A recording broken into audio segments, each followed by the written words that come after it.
বন্ধুরা আমার দিদার সাক্ষাৎ লাভ করো আশায় থাকে না লা ইয়ারজুনা লিকানা লিকানা লিকানা ইউকাবিল আমার দিদার সাক্ষাৎ আমার দিদার সাক্ষাৎ মানে কি আল্লাহ রাব্বুল আলামিনের দিদার সাক্ষাতের আশা যারা করে না অনদূরের হায়াতি দুনিয়া ও আমার প্রিয় মামুন ও আমার ভাই বোনেরা ও আশিকিন জাকির ভক্তবৃন্দরা যদি সত্যিকার আল্লাহ প্রেমিক বান্দা বান্দি তোমরা হয়ে থাকো আর ওজন্য আশিক হয়ে থাকো ওই আল্লাহর ভক্ত হয়ে থাকো তাহলে আয়াতের ব্যাখ্যা তোমরা নিয়ে যাও এবং আয়াতের ব্যাখ্যাটা কি বলতেছে লা ইয়ারজুনা লিকানা তোমরা যদি আল্লাহর দিদার সাক্ষাতের আশা করো না মনের মধ্যে আশা রাখলো না তাহলে কি হবে ওয়ারাদুল হায়াতিদ দুনিয়া তোমরা কি করছো দুনিয়ার জিন্দেগি থেকে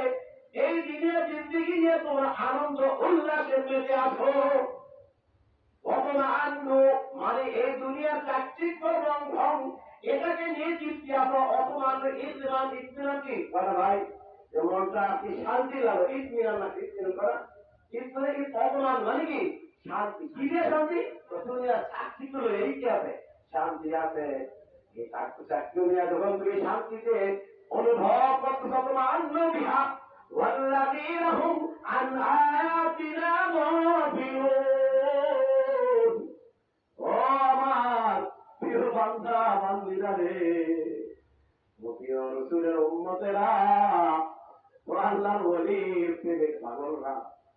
যখনই তোমরা এই দুনিয়ার চাকচিক্য মায়া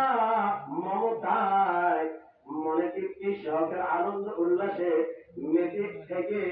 তোমরা আল্লাহ পাকের দিদার সাক্ষাতের লাভের এই আশাবাদ থেকে গাফেল হয়ে গেছো নিদর্শনাবলী থেকে গাফেল হয়ে থাকতেছো তোমাদের জন্য কি রয়েছে কারণ আয়াতিনা গাফিলুন এর পরবর্তী উলাইকা মাওয়াহুম জাহান্নাম তো জাহান্নাম কি এমন একটা জিনিস তো সেই উলাইকা মাওয়াহুম জাহান্নাম তোমাদের জন্য এলো ওই আল্লাহ রাব্বুল আলামিন তোমাদের জন্য ঠিকানা তোমাদের জন্য বাসস্থান তোমাদের থাকার জায়গা করে দিল মাওয়াহুম জাহান্নাম আল্লাহ রাব্বুল আলামিনের যে জাহান্নাম সৃষ্টি করছেন ওই সৃষ্টি জাহান্নামের মধ্যে তোমাদের আবাসস্থল হয়ে যাবে বলেন নাউযুবিল্লাহ তাহলে বলতেছিলাম আল্লাহ দিদার সাক্ষাৎ কিভাবে হয় দুনিয়ার মধ্যে সরাসরি চর্মচক্ষে সরাসরি কি হবে চর্মচক্ষে একেবারে দিদার সাক্ষাৎ লাভ হবে ওই ব্যক্তির জন্য যে নাকি শহীদ মৃত্যুবরণ করবে বলে না পারলা যারা দ্বীন ইসলাম জিন্দা করার জন্য দ্বীন ইসলামকে উদ্ধার করে দেওয়া আল্লাহর একত্রতা স্বীকারোক্তি পৃথিবীতে ছড়িয়ে দেওয়ার জন্য ধর্ম অবিশ্বাসী যারা আছে কি বিশ্বাসী অবিশ্বাসী তারা আল্লাহকে মানে না রাসূল মানে না ধর্ম অবিশ্বাসী ধর্মান্ধ ওই ব্যক্তিরা তারা তাদের নিজের ক্ষমতায়ন এই দেশে প্রয়োগ করতে চায় জুলুম নির্যাতন করে বলে যে বল আমি খোদা এর বাস্তব উদাহরণ কি ফেরাউন কারণ বলছিল না আমি খোদা মানে এক হাতে ফেরাউন কি করছিলেন যখন মূসা আলাইহিস সালাম মূসা আলাইহিস সালাম কি করছিলেন যখন ফেরাউনকে দাওয়াত দিলেন ফেরাউন আপনি চলে আসুন আল্লাহর একত্রতা স্বীকার করুন বলেন লা ইলাহা